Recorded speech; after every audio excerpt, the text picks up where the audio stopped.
Hello and welcome to the debate on France 24. I'm Andrea Sankey in Paris. Tonight, in nations that vehemently protect freedom of speech, is there also an obligation to pay for the protection of those who brazenly criticize Islam?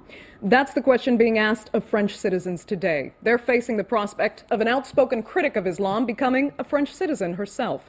The Somali-born former Dutch MP had been under Dutch protection until she left the Netherlands for the United States.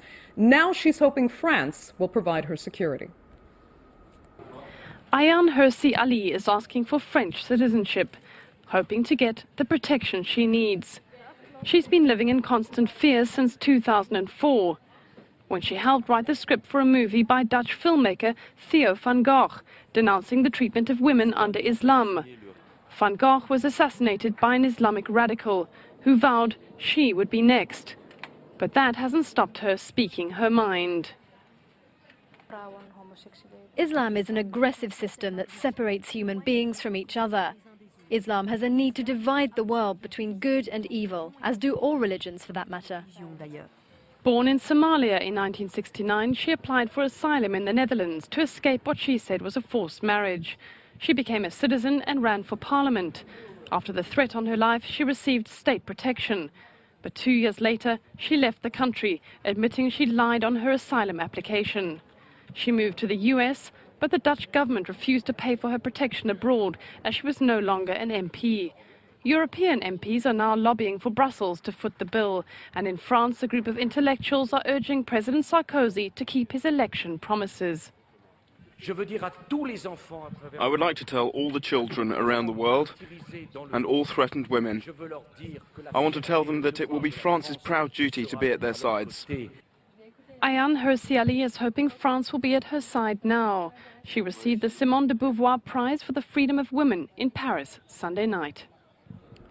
Well, prizes aside, some say Ayaan Hirsi Ali deserves no sympathy, much less taxpayer-funded security, because of her own extremism. She's called the Prophet Muhammad a pervert and a tyrant. She's described Islam as a, quote, backward culture and a new fascism.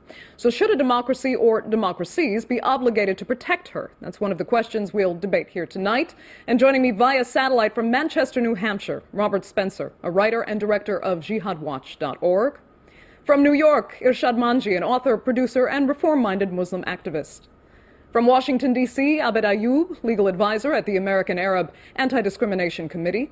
And joining us on the phone from here in Paris, Amal Boubaker, who is research fellow and leader of the Islam and Europe program at the Center for European Policy Studies. Thanks all so much for joining us tonight. Amel, let me begin with you, and we'll begin with the fundamental question here. Should European democracies be obligated to pay for the protection of a woman like Ayaan Hirsi Ali?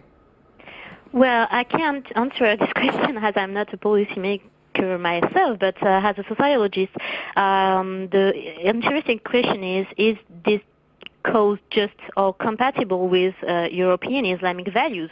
Actually, a huge majority of European Muslims are already convinced of the necessity to address the question of forced marriage, of stoning, of condoning it. But actually, it's also interesting so in terms of freedom of speech, the debates which are raising by Ayaan Hirsi Ali are quite interesting for European Islam and French Islam more specifically. But in terms of racism, extremism, it could be tough to have this kind of debate between the huge majority of Muslims in Europe and France who are in favor of human rights and a character like Ayaan Hirsi Ali. So you believe there is a great need for debate on specifically this issue here in France. Okay, let me ask Abed Ayoub. Well, let me go back to the fundamental question then with you. Do you think a democracy should be obligated to pay, taxpayer fund, the security of a woman like Ayaan Hirsi Ali? Well, first things first is we do value our First Amendment rights anywhere across the world, including here in the States. An interesting piece brought up at the beginning was whether she's doing this is her own doing. She's saying these things on her own, which kind of gets me thinking. But at the end of the day, I feel it is left up to debate. It should be left up to the French government to decide. But personally, I don't feel there would be anything wrong if they did flip the bill to protect her. However, a lot of her views are outside the box and are in no way in line with the religion of Islam or Muslims in France. I mean, in your personal opinion, Abed, do you feel she's really insulted all Muslims in a sense? She hasn't just agitated radical Islamists. She's hurt Muslims in general with her statements. She has hurt Muslims in general across the world. I mean, there's billions of us. But at the same time, it's a very interesting question, and I find this interesting, is should the government protect her while she's inciting and getting these Muslims upset? Which part of your population do you want to service to? It makes for a very interesting debate. Okay, let me turn to New York now. Irshad Manji joins us. Irshad, I'll ask you the same question, but I'd like to point out just one additional thing. You being a passionate Muslim yourself, something Ayaan Hirsi Ali said is that violence is inherent in Islam. It's a destructive, nihilistic cult of death that legitimizes murder. What do you make of a statement like that as a Muslim yourself? And do you feel this is a woman who, by inducing this speech, deserves taxpayer protection?